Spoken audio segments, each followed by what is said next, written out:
اچھا یہ تصور ہمارے ہاں بھی در آیا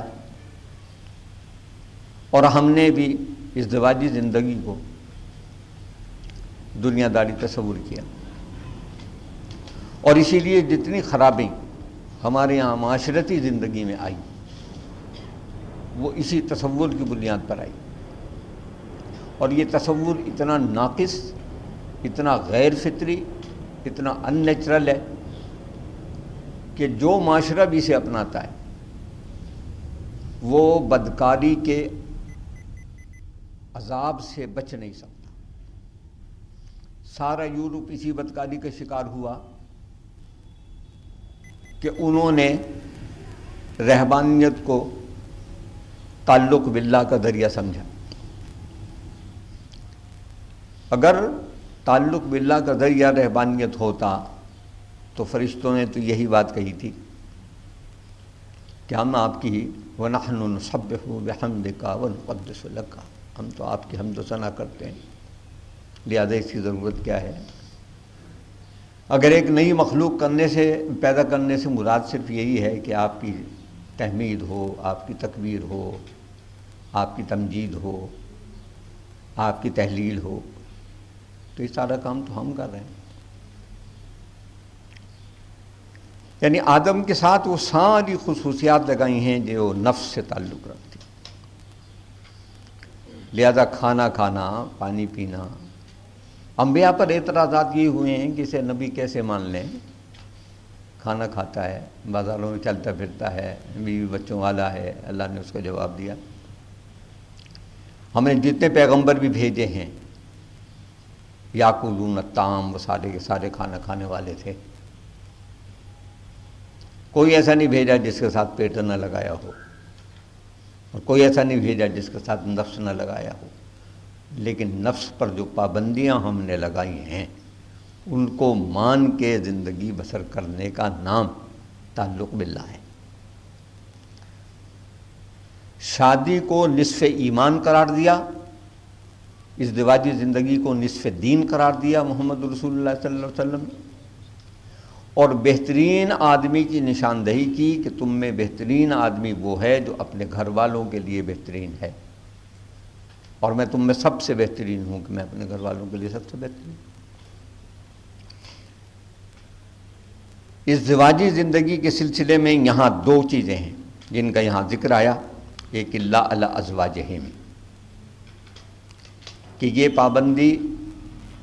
حفظ شرمگاہ کی اپنی بیویوں سے نہیں، اور اپنی ملک یمین سے نہیں۔ اب یہ ملک یمین کا مسئلہ کیونکہ یہ آج کا مسئلہ نہیں ہے، یہ بھی قرآن کا جنگی قانون ہے۔ ظاہر ہے کہ وہ خواتین جو مسلمانوں کے خلاف، کی ریاست کے خلاف لڑنے والی فوج کے ساتھ مل کے لڑیں یا ان کی امداد کے لیے میدان جنگ میں آئیں اور میدان جنگ سے گرفتار ہوں، تو میدان جنگ سے گرفتار ہونے والا ہر قیدی جو ہے وہ ریاست کی ملکیت ہے۔ میں اسے بہت اختصار کے ساتھ بیان کروں گا کیونکہ یہ بہت تفصیلی مسئلہ ہے، اور کیونکہ آج کے مسائل میں سے نہیں ہے لہذا اس پر زیادہ توجہ دینے کی ضرورت نہیں۔ جو آدمی اسلامی ریاست سے لڑ رہا ہے، لڑتے ہوئے گرفتار ہوتا ہے، وہ اسلامی ریاست کی ملکیت ہے، اور اب اس کے تین ہی کام رہتے ہیں، یا جو لڑنے والی طاقت تھی وہ اس کا معاوضہ دے کے اسے چھڑا لے، یا صلح کے معاہدے میں شرائط ہوں کہ جنگیوں کا، قیدیوں کا تبادلہ ہو جائے، یا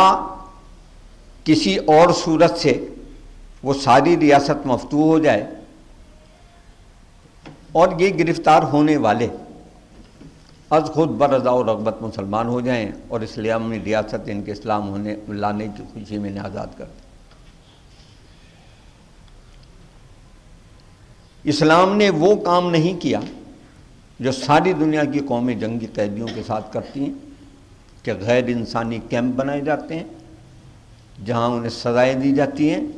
دوسری جنگ عظیم میں اور پہلے جنگ عظیم میں جنگی قیدیوں کو جلا کے ان کی ہڈیوں سے اور ان کی چربیوں سے استعمال کرنے کے لیے جوہر نچوڑے گئے ہیں، اور یہ تاریخ کے ریکارڈ پر موجود ہے۔ یہاں ہمارے ہاں جنگی قیدیوں کا قانون بیان کیا گیا، جو کھاؤ خود وہ انہیں کھلاؤ، جو پیو خود وہ انہیں پلاؤ، اور جو پہنو خود وہ انہیں پہناؤ۔ پھر گویا اب یہ ریاست کی ملک ہیں، ریاست تین کام کرے گی، یا اپنے پاس رکھے تو بڑے بڑے کیمپ بنائے ان میں انہیں رکھے، اس وقت تک جب تک کہ ان کا تبادلہ نہ ہو جائے یا یہ چھڑا نہ لیے جائے یا فدیہ ادا کر کے رہائی حاصل نہ کر لیں۔ یہ لڑنے والی قوم ہتھیار ڈال کے مفتوح ہو جائے اور اس صورت میں ان کی کوئی سبیل نکل آئے۔ ان میں سے بہت ساری صورتیں عہد رسالت میں سامنے آئی ہیں، مثلا بدر کے قیدی تھے جو معاوضہ لے کے رہا ہو گئے، وہ رہا ہو گئے، جو باقی رہ گئے نبی صلی اللہ علیہ وسلم نے ہر قیدی کے ذمے 10 مسلمانوں کو لکھنا پڑھنا سکھایا اور اس کے افضاء نے انہیں چھوڑ دیا۔ لیکن یہ سارے کام افراد کے نہیں ہیں، یہ کسی دینی جماعت کے نہیں ہیں، یہ اسلامی ریاست کے کام ہیں، ریاست ہی کرے گی، حکومت ہی اس کی پالیسی بنائے گی، عوام کا کام یہ نہیں۔ اب کچھ لوگ ایسے بچ گئے کہ جنہیں ان کی قوم نے چھڑایا بھی نہیں، انہوں نے اپنے چھٹنے کے لیے کوئی اور تاوان جنگ ادا بھی نہیں کیا، تو اب ریاست انہیں اپنے پاس بھی رکھ سکتی ہے، لیکن اگر چاہے تو اپنے افراد ریاست میں تقسیم کر سکتی ہے۔ جب وہ اپنے افراد ریاست میں تقسیم ہو جائیں گے تو اسلامی ریاست کا حق کی ملکیت ختم ہو جائے گا۔ اب اسلامی ریاست انہیں واپس نہیں لے سکتی، جس فرد کو دے دیا وہ اس کی ہو گئی۔ تو آپ سمجھ لیجئے یہ ملک یمین وہ ہے، وہ عورتیں جو میدان جنگ سے گرفتار ہوئیں، اسلامی ریاست نے انہیں آزاد کرنے کے تمام راستے بند پا کے مسلمان افواج میں یا مسلمان عوام میں تقسیم کر دیا۔ یہ بیویوں سے علیحدہ یہاں ذکر کیا گیا ہے، کیونکہ آزاد عورت سے معاہدہ کیا جاتا ہے، غیر آزاد سے معاہدہ نہیں ہوتا۔ ریاست نے جب وہ کسی کو دے دیا وہ اس کی ملکیت ہو گئی، یہی معاہدہ ہے۔ بس یہ بڑے اختصار کے ساتھ میں نے بات بیان کر دی۔ یہ 2 قسم کی خواتین ہیں، اگر ان سے بھی نکاح ضروری ہوتا تو اللہ انہیں ازواج ہی میں شامل کر کے بات بیان کرتا، لیکن دونوں کو علیحدہ ذکر کیا، الا علی ازواجہم او ملکت ایمانہم۔ وہ عورتیں جو تمہاری بیویاں ہیں اور وہ عورتیں جو تمہاری ملک یمین ہیں، فإنہم غیر ملومین، ان کے ساتھ ازدواجی تعلقات کا قیام، جنسی لذت کا حصول قابل ملامت نہیں ہے۔ یہ ایک جائز اور درست فعل ہے، اور اسلام ایک ایسا معاشرہ تعمیر کرنے کے لیے آیا ہے جو ایک نسل سے دوسری نسل تک اسلام کا نظام منتقل کرنے والا ہو۔ اب یہاں ایک حق اس عورت کا اور بن جاتا ہے کہ یہ عورت جو ملک یمین ہے، اگر اس سے اولاد پیدا ہو گئی تو اب اسے آپ منتقل نہیں کر سکتے کسی دوسرے کو۔ اور دوسری بات یہ ہے کہ جب کوئی شخص اپنی کسی ملک یمین کو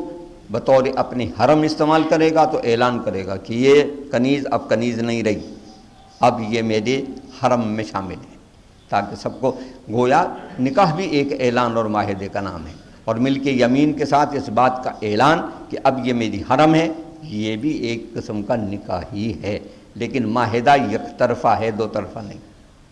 یہاں آ کے یہ موضوع مکمل ہو جاتا ہے تو آپ یوں سمجھ لیجئے کہ اسلام کی نگاہ میں